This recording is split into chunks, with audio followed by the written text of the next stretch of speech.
Em nome do Pai, do Filho e do Espírito Santo. Amém. Ave Maria, cheia de graça, o Senhor é convosco. Bendita sois vós entre as mulheres e bendito é o fruto do vosso ventre, Jesus. Santa Maria, Mãe de Deus, rogai por nós, pecadores, agora e na hora de nossa morte. Amém. Seja muito bem-vindo. Começamos mais uma aula sobre educação da castidade, invocando aquela que é a mãe da pureza, a mãe da castidade e aquela que é a nossa mestra, a nossa educadora na nossa vivência dessa belíssima virtude. Bom, como vimos na aula anterior, existem dois termos que são usados hoje em dia, que são educação sexual ou educação da sexualidade e educação da castidade. Mais propriamente, na formação, na educação católica, preferimos o termo educação da castidade. Por quê? Porque a castidade é uma virtude. E, portanto, nós queremos, como católicos, e católicos que estão destinados ao céu, destinados à santidade, formar as virtudes. E, portanto, o termo, a expressão educação da sexualidade pode ser um pouco desviante. Por quê? Porque geralmente está ligado a uma concepção naturalista, a uma concepção que não tem em conta as virtudes e que não tem em conta principalmente a graça, a nossa vida sobrenatural. E estávamos lendo, então, explicando um pouco isso, um documento do Papa Pio XI, que se chama Casti Connubii, que fala exatamente sobre o matrimônio, sobre a vivência da sexualidade de uma maneira casta. E hoje vamos tratar exatamente isso. O Papa faz uma crítica muito forte àqueles que reduzem a educação da castidade, a educação sexual, somente ao âmbito natural, com meios puramente naturais, sem dar valor à graça. Bom, então, lembrando que estávamos tratando sobre isso, vamos agora, então, passar de novo a leitura dessa grande carta, dessa grande encíclica, que é realmente uma preciosidade. Bom, então, o Papa diz o seguinte: está muito difundido atualmente na época dele, mas com certeza ainda muito mais difundido nos dias de hoje, o erro daqueles que, com uma perigosa pretensão e uma indecorosa terminologia, tá? Então, já o Papa aqui coloca como é perigosa, né, e indecorosa a terminologia chamada educação sexual, tá? Então, como eu falei antes, essa terminologia pode ser um pouco desviante, um pouco perigosa. Pensando falsamente que poderão imunizar aos jovens contra os perigos da carne com meios puramente naturais e sem ajuda religiosa nenhuma, acudindo para isso a uma temerária, indiscriminada e, inclusive, pública iniciação e instrução preventiva em matéria sexual, e, o que é ainda pior, expondo-os prematuramente às ocasiões, para acostumá-los, como eles dizem, e para exercitar o seu espírito contra os perigos da puberdade. Então, na verdade, o que o Papa aqui está querendo nos avisar, né, é deste perigo, deste grande perigo de, com boas intenções, né, muitas vezes os educadores têm boas intenções, querem realmente formar a castidade nos jovens, porém podem ser imprudentes, né? Aqui o Papa utiliza expressões fortes, né? Temerários, indiscriminados e, né, indecoroso. Iniciar as crianças, iniciar os adolescentes, né, muito cedo na educação sexual e sem um cuidado, né, com aquele cuidado, com aquela prudência que um bom educador deve ter. Então, o Papa nos coloca, olha, atenção que alguns educadores, às vezes até com boa intenção, né, podem às vezes ser temerários e imprudentes ao tratar sobre esse tema com os adolescentes. Continuemos então. Grave erro o destes homens, porque não reconhecem a fragilidade natural da natureza humana, fragilidade nativa da natureza humana, nem a lei da qual fala o apóstolo São Paulo, contrária à lei do Espírito, e porque esquecem uma grande lição da experiência diária, ou seja, que na juventude, mais do que em qualquer outra época, os pecados contra a castidade são efeitos nem tanto da ignorância intelectual, quanto da debilidade de uma vontade exposta às ocasiões e não sustentada pelos meios da graça divina. E isso é muito importante que nós entendamos. Os jovens, eles caem nos pecados, eles movidos por suas paixões, não é tanto por ignorância de saber que aquilo é pecado ou de ignorância das leis morais, da lei natural, mas principalmente por causa da debilidade da vontade. Portanto, se queremos formar a mente, se queremos formar a inteligência dos jovens, é necessário que antes formemos a sua vontade. Para quê? Para que nesta formação, passando os conteúdos, passando as informações, a sua vontade seja realmente capaz de segui-las. Tá? Então, por exemplo, tratando deste caso, se nós, de maneira imprudente, vamos falar com o jovem sobre a sexualidade, sobre o pecado solitário, o pecado da masturbação, principalmente, e ele não tem uma vontade bem formada, ou seja, uma vontade que, ouvindo aquelas palavras, uma imaginação, uma sensibilidade que, ouvindo aquelas palavras, ele possa ser capaz realmente de evitar o pecado, de viver a virtude, as nossas palavras, ainda que com muito boa intenção e querendo ajudá-lo, podem, ao invés de levá-lo a viver aquilo, atice ainda mais a sua curiosidade, atice ainda mais a sua imaginação. E então seja uma ocasião de pecado. Em vez de ser uma ajuda para a vivência da virtude, pode ser então uma ocasião de pecado. E é isso contra o que o Papa luta, contra esse grave erro de pensar que, por nós darmos informações, por nós darmos imagens, às vezes, por isso é tão perigoso dar imagens, podemos acabar mais prejudicando do que ajudando aos jovens. Por quê? Porque temos que ter em conta a fragilidade da natureza humana. Por isso, uma educação realista, uma educação que tenha em conta, seja a bondade do ser humano, com certeza, todos nós somos capazes de formar as virtudes, tem que ter em conta também a fragilidade e a ferida do ser humano. Então, geralmente, as pessoas que propõem este tipo de educação, que não leva em conta a fragilidade e a ferida do ser humano, são teóricos que se remontam geralmente à ideia de Rousseau, do bom selvagem, ou seja, que o homem nasce bom e não tem a ferida do pecado. Então, não tendo isso em conta, a educação se torna então totalmente errada. Lembremos que Rousseau educou seus filhos de uma maneira terrível. Não vou entrar aqui no caso agora, mas foi realmente, ou seja, abandonou os seus filhos. Ele que escrevia sobre educação, abandonou os seus próprios filhos. Continuemos então com as palavras do Papa. Nesta matéria tão delicada, então é uma matéria realmente delicada, atendidas todas as circunstâncias, parece necessária alguma instrução individual, dada oportunamente por quem recebeu de Deus a missão educativa e a graça de Estado. Se devem observar todas as cautelas tradicionais da educação cristã que o já citado Antoniano acertadamente descreve com as seguintes palavras. Tá? Então, aqui o Papa fala duas coisas que eu acho sumamente importantes. Primeiro, é necessária a educação, é necessária a instrução, tá? Apesar de que ela pode ser, em alguns casos, perigosa, como o Papa falou antes, mas ela é necessária. Tá? Só de que maneira? E isso é muito interessante. Uma instrução individual.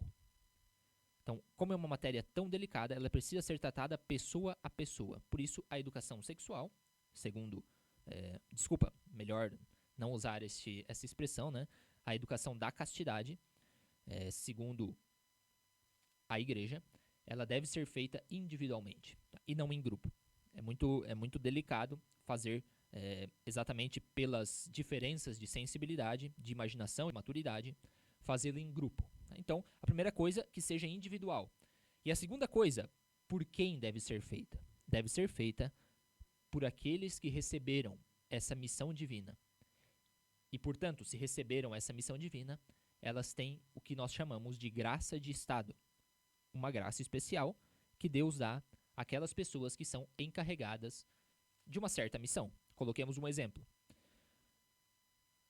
Um sacerdote, pela missão que ele tem de guiar as almas, de ajudá-las a chegar ao céu, de ajudá-las a amar mais a Deus, recebem uma graça de Estado, por exemplo, a graça de Estado do conselho. Tá? Então, os sacerdotes estão especialmente preparados e recebem uma graça especial de Deus, né, que Deus infunde neles, para aconselhar as pessoas. Neste caso também, no caso da educação, da formação, da castidade de um adolescente, é necessário que quem seja encarregado dessa formação, dessa educação, receba de Deus também uma graça de Estado. Por isso não é qualquer um que pode fazer.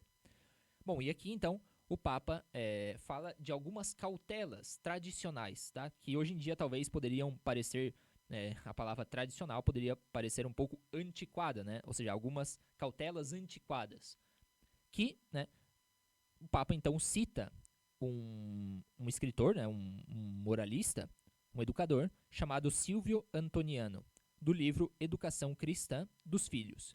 Tá? E ele então vai dar aqui um conselho, uma cautela que é muito interessante, que nós temos que levar muito em conta também nos nossos dias de hoje.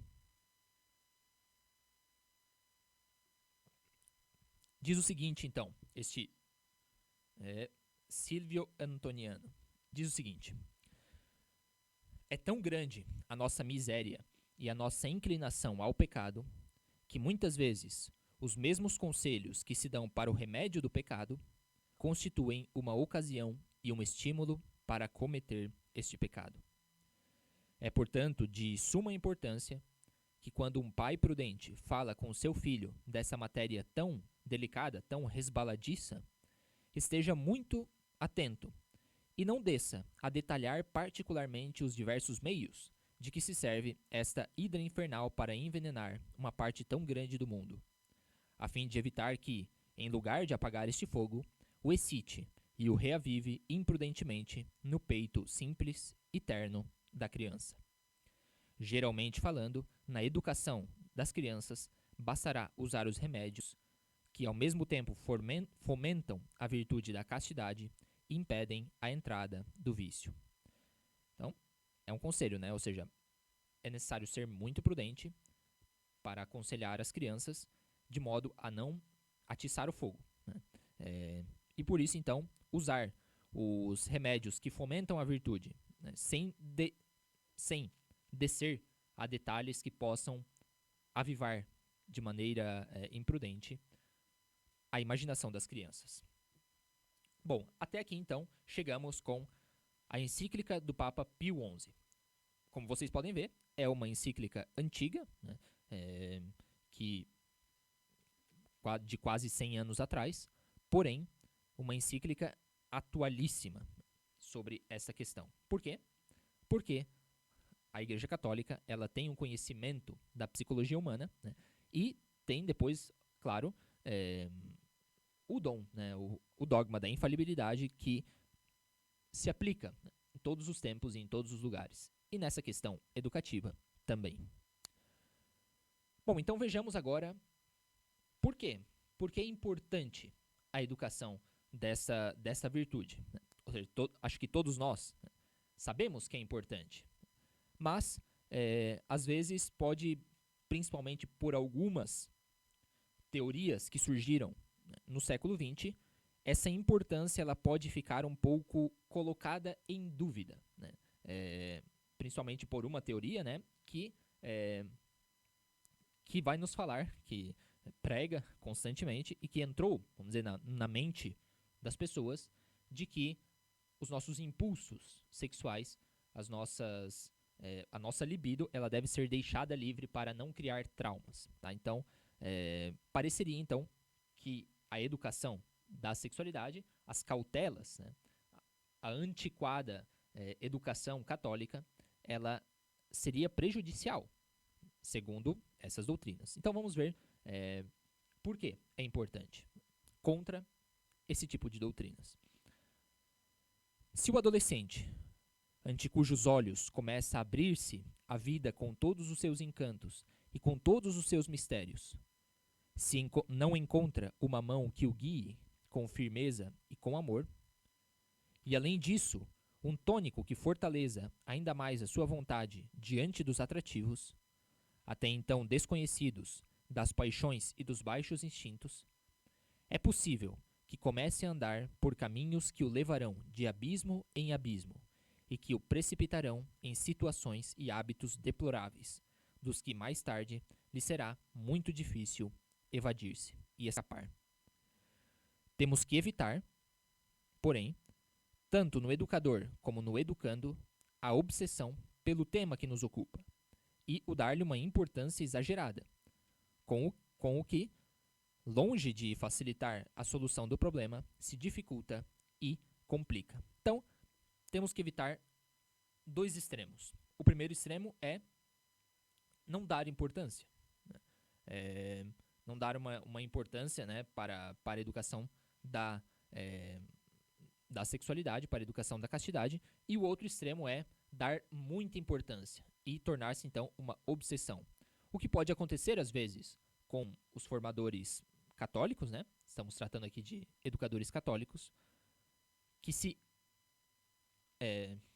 obcecam, né? Que fazem do tema da sexualidade, do tema da castidade, o centro de toda a educação. E, né, recorrentemente, de maneira muito constante, estão tratando sobre o tema como se fosse o tema central da vida do católico, da vida do cristão. Que vamos explicar agora, né, da onde surge essa espécie de obsessão, essa espécie de centralidade que parece que tomou a nossa vida sexual no pensamento, né, na educação. Da onde então surge essa espécie de obsessão? Surge de uma coisa que chamamos teorias pansexualistas. Tá? Uma teoria que, como o próprio nome diz, tá? Pan, todo, né? E sexualista. Ou seja, na qual então o homem ele está em todos os aspectos da sua vida sempre tocado pela sexualidade. A sexualidade então entra em todos os âmbitos da sua vida. E podemos, né, ou seja, desde da questão propriamente sexual, né, depois das suas relações, né, muitas vezes até mesmo com os seus parentes, muitas relações, muitos até problemas, traumas, são explicados de maneira sexual, tá? Então a relação do filho com o pai, da filha com o pai, né, ou com a mãe, tá? Explicados de maneira sexual. E chegando a um grau mais profundo ainda, né, e mais perigoso, até mesmo a relação com Deus. Até mesmo a nossa relação na oração, a nossa vida espiritual, por causa dessas doutrinas pansexualistas, vêm explicadas de maneira sexual. Então, é uma doutrina, como podemos ver, que ela, né, pansexualiza, ou seja, ela sexualiza a vida inteira e até mesmo, né, aquela parte de nós mais espiritual, não ligada tanto ao corpo, ela é sexualizada, como a nossa vida espiritual. Então, coloco um exemplo, né, que realmente podemos ver a que absurdos chegam, de alguns autores, né, dessa linha, que chegam a explicar os arroubos, as experiências místicas de alguns santos, né, Santa Teresa, São João da Cruz, Santa Teresinha, como experiências sexuais. Então, só um exemplo para vermos a que absurdos, a que extremos chegam essas teorias de sexualizar toda a nossa vida. T. Hammertott, que já citamos no início, na primeira aula, escreveu: Deus guarde a nossa juventude de uma educação deste tipo, tá? Uma educação segundo essas doutrinas. E outro educador disse desse tipo de doutrinas que esse tipo de doutrinas, especialmente aplicadas às crianças, não somente é uma aberração científica, tá? Então, esse tipo de doutrinas às vezes quer ter uma pretensão de ser algo muito científico, algo muito avançado, né? Mas esse autor, que aqui não especifica quem é esse autor, né? Tem, né, essa pretensão de ser científico, mas não é, né? É uma aberração científica e também um grande pecado pedagógico. Então, um atentado contra a própria a sã pedagogia e a educação das crianças. De fato, ao causar a hipertrofia sexual das crianças, ou seja, ao tratar tanto do tema, né, que como fazendo aqui uma analogia com os nossos músculos, né, ou seja, os nossos músculos crescem quando nós hipertrofiamos, tá? Os exercitamos, tá? De tal modo que chega um momento em que os músculos se hipertrofiam e crescem, né? E ao causar, então, esse tipo de doutrinas, a hipertrofia sexual das crianças, né? Ou seja, ao exercitar tanto essa parte, agravam o mal que trata de curar. E, longe de encontrar um novo remédio, não faz senão desvirtuar e tirar a eficácia de um verdadeiro remédio, um verdadeiro e antigo e, muitas vezes, desprezado remédio, que é a confissão. Desde faz muitos séculos, a Igreja, por instituição de Cristo, usa o sacramento da confissão ou penitência, não só para perdoar os pecados, mas também, ainda que indiretamente, para ilustrar, para iluminar a consciência na matéria e para oferecer a vontade, para fortalecer a vontade com a graça de Deus. E aqui é muito importante, né, que nós tratemos desse tema da confissão. Conto uma experiência pessoal, né, de um sacerdote que me contou, né, sem revelar, obviamente, sem quebrar o sigilo da confissão, né, que falou 99% das confissões tem como tema, né, os pecados da castidade. Falou que é quase impossível, né, que exista uma confissão na qual um dos temas principais não seja, né, algum pecado contra a castidade.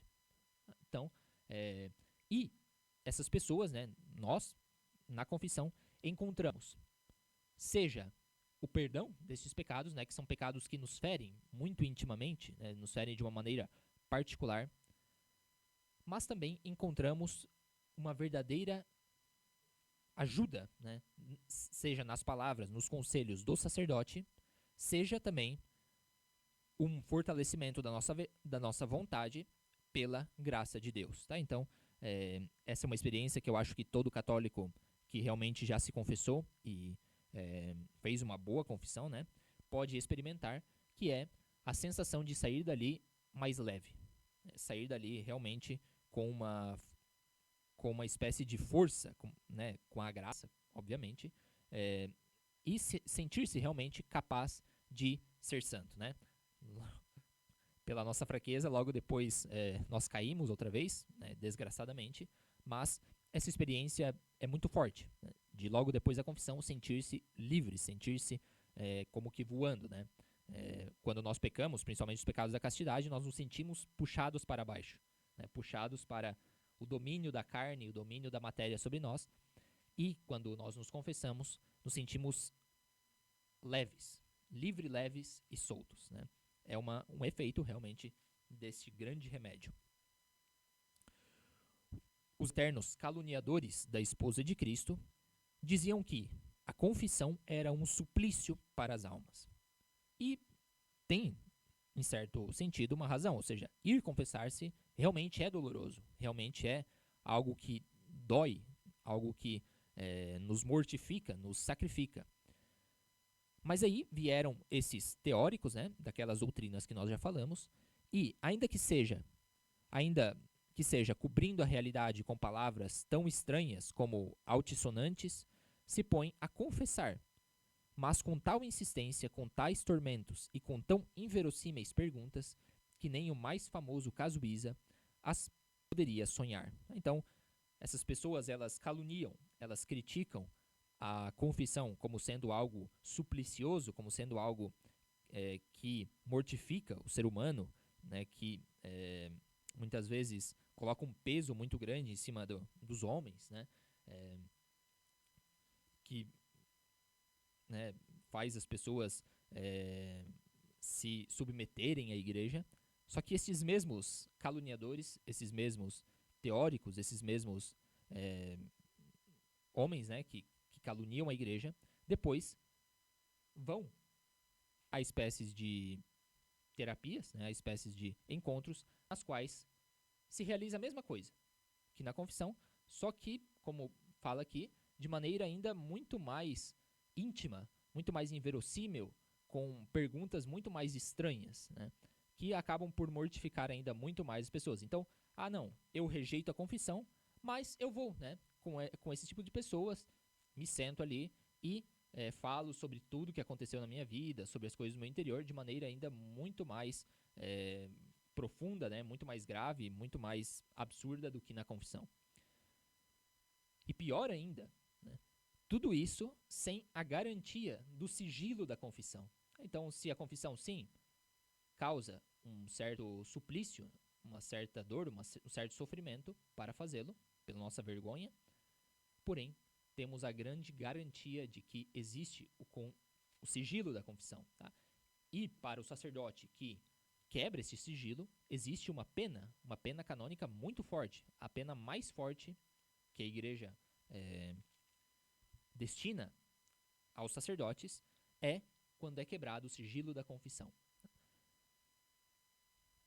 Então, esses tipos de terapias, esses tipos de confissões, né, confissões seculares, confissões laicas, né, confissões anticonfissão, né, anticatólicas, não têm a garantia do sigilo sacramental. Os padres, os pais, evitando todos estes problemas, estes obstáculos, devem, por uma parte, dar a este assunto toda a importância que tem. Tá? Então, devemos dar importância. Tá? Os pais, as mães, devem dar importância, porém, devem evitar obcecar-se com este problema e procurar que os seus filhos o confrontem, né, o afrontem, de maneira muito serena, com muita serenidade e com um perfeito equilíbrio, que é uma condição indispensável e uma garantia segura de uma boa solução. Tá? Então, nem dar pouca importância, nem obcecar-se. Manter um perfeito equilíbrio. Tá? Então, para isso nós temos a confissão, né? E também temos a ajuda que a igreja pode dar aos pais, para que saibam também ter discernimento, saber até onde ir com a criança e onde parar, onde frear, né, talvez algumas coisas que possam não fazer bem. Bom, então vimos nesta aula que o Papa nos recomenda, né, algumas cautelas para não atiçar ainda mais, né, contra alguns educadores modernos, para não atiçar ainda mais a imaginação dos jovens, dos adolescentes, né? E vimos também que essa educação ela é importante, tá? E que temos que escapar de dois extremos, seja o de não dar nenhuma importância, então abandonar, né, aos jovens, aos adolescentes, as suas paixões, né, abandoná-los, ou mesmo, né, esconder, silenciar este tema, seja por medo, seja por uma espécie de prudencialismo exagerado, né, silenciar estes temas. E o outro extremo, que vimos e que temos que escapar, é o extremo de pansexualizar a vida. Né? Ou seja, de dar tanta importância que terminamos obcecados. Tá? E vimos então que o verdadeiro remédio, um remédio caluniado, um remédio desprezado, um remédio muitas vezes destruído mesmo, é o remédio da confissão, que nos faz, sim, dar importância, né, mas que nos dá também uma grande liberdade a expor tudo isso e a receber, seja o conselho de um bom sacerdote, que tem o estado de graça para isso, seja também uma soma, né, uma soma de um acréscimo de graça para poder viver melhor. Bom, então terminamos esta aula por aqui, tá? E na próxima aula, então, vamos ver alguns meios práticos, tá, que podemos dar às nossas crianças, seja quando elas são pequenininhas ainda, ou seja, alguns cuidados que já podemos ter para formar a castidade, seja quando elas já começam a entrar no período da puberdade. Meios bem práticos para poder, então, formar, já que a formação, a educação, ela tem que ser prática e não só teórica. Vamos, então, dar alguns meios práticos para poder formar as nossas crianças e os nossos jovens neste mundo de hoje tão difícil, nessa virtude tão bonita e tão difícil, né, de formar, que é a castidade. Então, nos vemos na próxima aula. Deus abençoe. Muito obrigado.